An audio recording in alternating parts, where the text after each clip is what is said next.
Muy buenas a todos, bienvenidos a su curso. Hoy toca hablar de CSS y HTML, específicamente de estilos CSS y modelos de caja. Como aclaramos anteriormente, la nueva especificación de HTML, HTML5, no describe solo nuevos elementos HTML o el lenguaje mismo. La web demanda diseño y funcionalidad, no solo organización estructural o definición de secciones. En este nuevo paradigma, HTML se presenta junto con CSS y JavaScript como un único instrumento integrado. La función de cada tecnología ya ha sido explicada en capítulos anteriores. Así que, como los nuevos elementos HTML responsables de la estructura del documento, ahora es momento de analizar CSS, su relevancia dentro de esta unión estratégica y su influencia sobre la presentación del documento HTML. Conceptos básicos. CSS es un lenguaje que trabaja junto con HTML para proveer estilos visuales a los elementos del documento, como tamaño, color, fondos, bordes, etc. Estilo y estructura.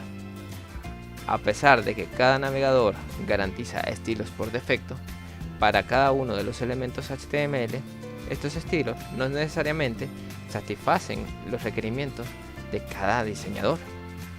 Normalmente se encuentran muy distanciados de lo que queremos para nuestros sitios web. Diseñadores y desarrolladores a menudo deben aplicar sus propios estilos para obtener la organización y el efecto visual que realmente desean. Elementos block.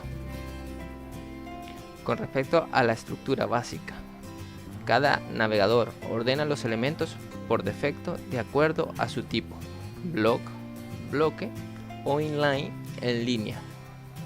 Esta clasificación está asociada con la forma en la que los elementos son mostrados en pantalla. Los elementos block son posicionados uno sobre otro.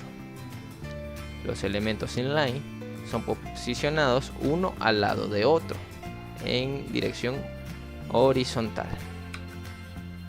Un ejemplo, tenemos el diseño de bloques. Esta sería la cabecera, el cuerpo y el pie de página. Por otro lado, el inline block sería así, uno al lado de otro, al lado, y el footer con varias columnas, siempre en posición horizontal, uno al lado de otro. Casi todos los elementos estructurales en nuestro documento serán tratados por los navegadores como elementos block por defecto. Esto significa que cada elemento HTML que represente una parte de la organización visual serán posicionados debajo del anterior. Para aprender cómo podemos crear nuestra propia organización de los elementos en pantalla, debemos primero entender cómo los navegadores procesan el código HTML. Los navegadores consideran cada elemento HTML como una caja. Una página web es en realidad un grupo de cajas ordenadas siguiendo ciertas reglas. Estas reglas son establecidas por estilos provistos por los navegadores o por diseñadores usando CSS. El modelo de caja es uno de los estándares. Tenemos en la parte superior la cabecera con un display block, tenemos el nav con otro display block, tenemos el side display block y dos posiciones inline, pero en este caso lo hicieron con la propiedad float. Tenemos el pie de página con la propiedad display block. Aquí especifico cómo se puede poner un contenedor a la par de otro con la propiedad float, pero con su valor right o left, dependiendo de las circunstancias. Antes de comenzar a insertar reglas CSS en nuestro archivo de estilos y aplicar un modelo de caja, debemos revisar los conceptos básicos sobre estilos CSS que van a ser utilizados en el resto de las clases. Aplicar estilos a los elementos HTML cambia la forma en que estos son presentados en pantalla. Como explicamos anteriormente, los navegadores proveen estilos por defecto que en la mayoría de los casos no son suficientes para satisfacer las necesidades de los diseñadores. Para cambiar esto, podemos sobreescribir estos estilos con los nuestros usando diferentes técnicas. Estilos en línea. Una de las técnicas más simples para incorporar estilos CSS a un documento HTML es la de asignar los estilos dentro de las etiquetas por medio del atributo style. Como podemos ver en el ejemplo, en etiqueta P tenemos el atributo style con sus propiedades font size para especificar el tamaño, y le decimos qué tamaño va a tener este párrafo: 20 píxeles. Usar la técnica demostrada anteriormente es una buena manera de probar estilos y obtener una vista rápida de sus efectos, pero no es recomendado para aplicar estilos a todo el documento. La razón es simple: cuando usamos esta técnica debemos escribir y repetir cada estilo en cada uno de los elementos que queremos modificar, incrementando el tamaño del documento a proporciones inaceptables y haciéndolo imposible de mantener y actualizar. Estilos embebidos. Una mejor alternativa es insertar los estilos en la cabecera del documento y luego usar referencias para afectar los elementos HTML correspondientes. Este otro ejemplo usa estilos embebidos, y eso se hace a través de la etiqueta style y dentro definiendo las propiedades que se van a modificar y enlazar con los elementos HTML. El elemento style permite a los desarrolladores agrupar estilos CSS dentro del documento. Archivos externos. Este es otro medio de inserción de estilos. Declarar los estilos en la cabecera del documento ahorra espacio y vuelve el código más consistente y actualizable.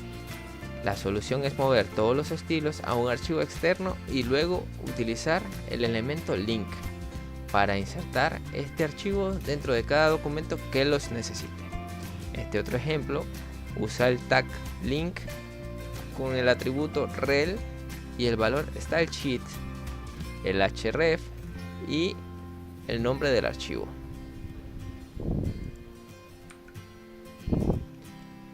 Almacenar todo nuestro estilo en un archivo externo e insertar este archivo dentro de cada documento que lo necesite es muy conveniente. Sin embargo, no podremos hacerlo sin buenos mecanismos que nos ayuden a establecer una específica relación entre estilos y elementos del documento que van a ser afectados. Existen varios métodos para seleccionar cuáles elementos HTML serán afectados por las reglas CSS. El primero, referenciar por la palabra clave. Segundo, referenciar por el atributo ID. Y tercero, la referencia por el atributo class. Referenciando con la palabra clave. Al declarar las reglas CSS utilizando la palabra clave del elemento, afectamos a cada elemento de la misma clase en el documento. Por ejemplo, la siguiente regla cambiará los estilos para todas las etiquetas P. Tenemos el ejemplo: la palabra clave P, que se refiere al tag de párrafo, se le está afectando el estilo de la fuente con 20 píxeles en su tamaño.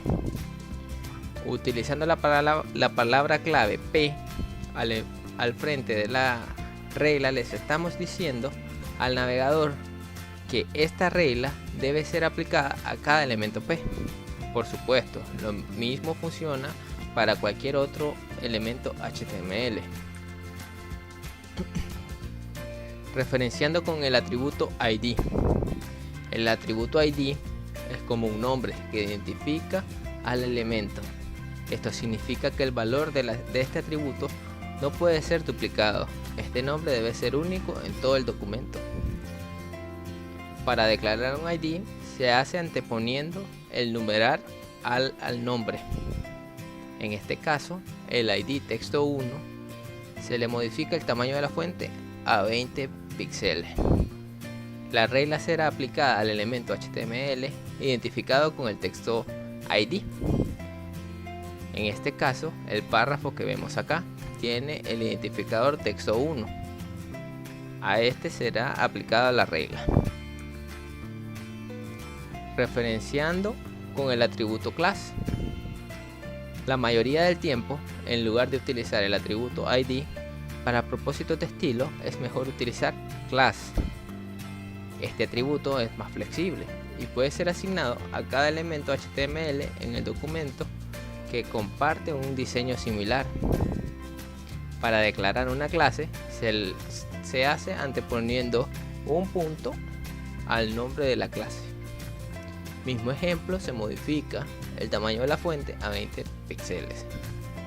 Para trabajar con el atributo class, debemos declarar la regla CSS con un punto antes del nombre.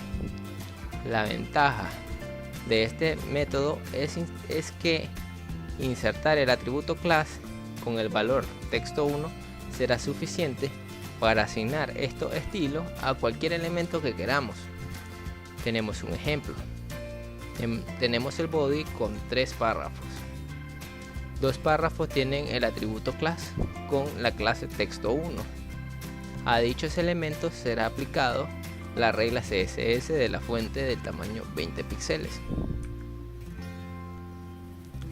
La razón por la que debemos utilizar un punto delante del nombre de la regla es que es posible construir referencias más complejas. Por ejemplo, con el nombre clave P, refiriéndose a todos los párrafos, punto texto 1. Esto quiere decir que todos los párrafos que contengan la clase texto 1 se verán afectados por la regla.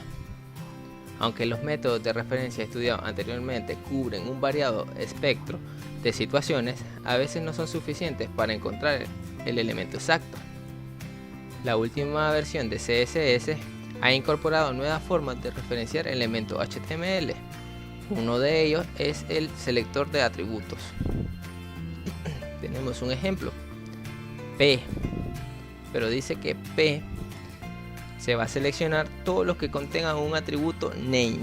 Se aplica la regla CSS. La regla cambia solo elementos que tienen el atributo llamado name, para imitar lo que hicimos previamente con los atributos ID y class. Podemos también especificar el valor del atributo. En este caso, todos los P que contengan el atributo name que diga mi texto, se le aplica la regla.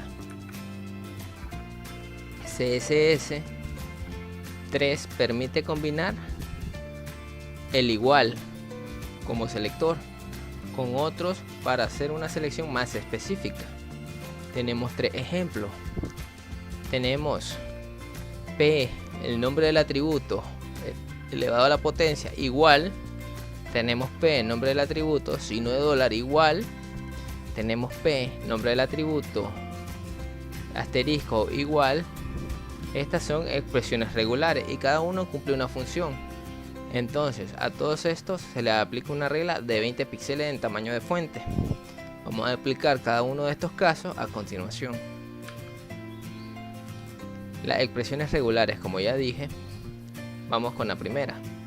La regla con el selector potencia igual será asignado a todo elemento que contiene un atributo name con un valor comenzando en mi. Ejemplo, mi texto comienza con mi.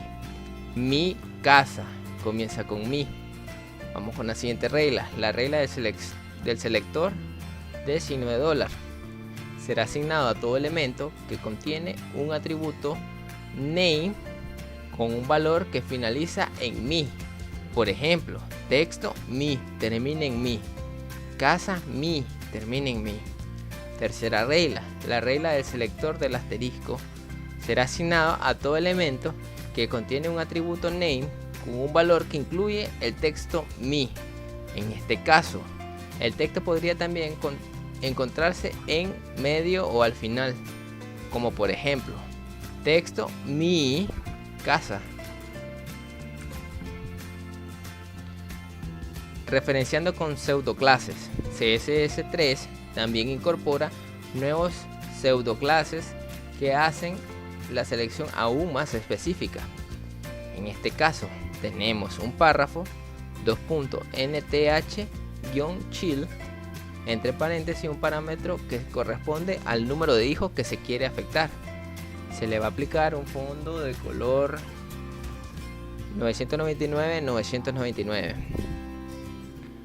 La pseudoclase nth-child nos permite encontrar un hijo específico. En este caso, al parametrizar 2, nos referimos al segundo párrafo del conjunto de párrafos. Como seguramente se habrán dado cuenta, es posible asignar estilos a todos los elementos creando una regla para cada uno de ellos. Ejemplo: p nth-child 1 se le aplica un background de un color, al 2 se le aplica otro background, al 3, al 4. Una alternativa para obtener el mismo resultado es aprovechar las palabras clave odd y debet disponibles para esta pseudoclase. Por ejemplo, p.nth-child odd un background y para el event otro background. La palabra clave odd para la pseudoclase nth-child afecta a los elementos que son hijos de otros elementos y tienen un índice impar. La palabra clave event, por otro lado, afecta a aquellos que tienen un índice impar. Existen otras importantes pseudoclases relacionadas con esta última, como firstChild, lastChild y onlyChild. Algunas de ellas recientemente incorporadas. La pseudoclase firstChild referencia solo el primer hijo, lastChild referencia solo el último hijo y onlyChild afecta un elemento siempre y cuando sea el único hijo disponible. Esta pseudoclase en particular no requiere palabra clave o parámetro y son implementadas como en el siguiente ejemplo: p2.lastChild o background. En otra importante pseudoclase llamada not es utilizada para realizar negación. En este caso tenemos un ejemplo: .not, una clave HTML p, un margen de 0. Se le asignará un margen de 0 píxeles a cada elemento del documento excepto a los elementos p.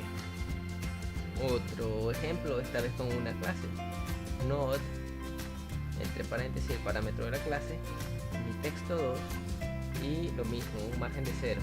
Asignará un margen de 0 píxeles a cada elemento del documento excepto a los elementos que contengan una clase mi texto 2. Nuevos selectores. Hay algunos selectores más que fueron agregados o que ahora son considerados como parte de CSS3 y pueden ser útiles para nuestros diseños.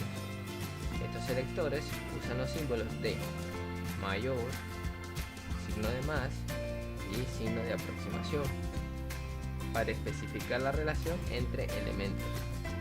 Tenemos el siguiente ejemplo: la palabra clave div, signo de mayor, la palabra clave p, punto, nombre de mi clase, en este caso mi texto 2, se le asignará un color específico.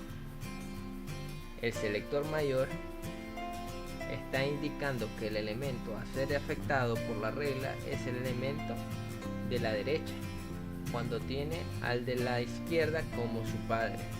¿Qué quiere decir eso? Son los elementos p que están contenidos en el elemento div. El próximo ejemplo construye un selector utilizando el signo de más. Este selector referencia al elemento de la derecha cuando es inmediatamente precedido por el de la izquierda.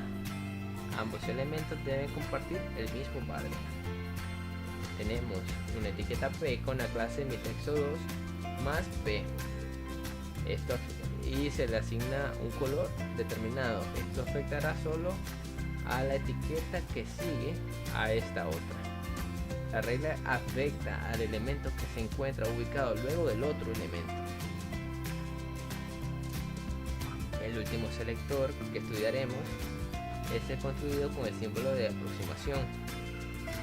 Este selector es similar al anterior, pero el elemento afectado no necesita estar precedido de inmediato al elemento de la izquierda.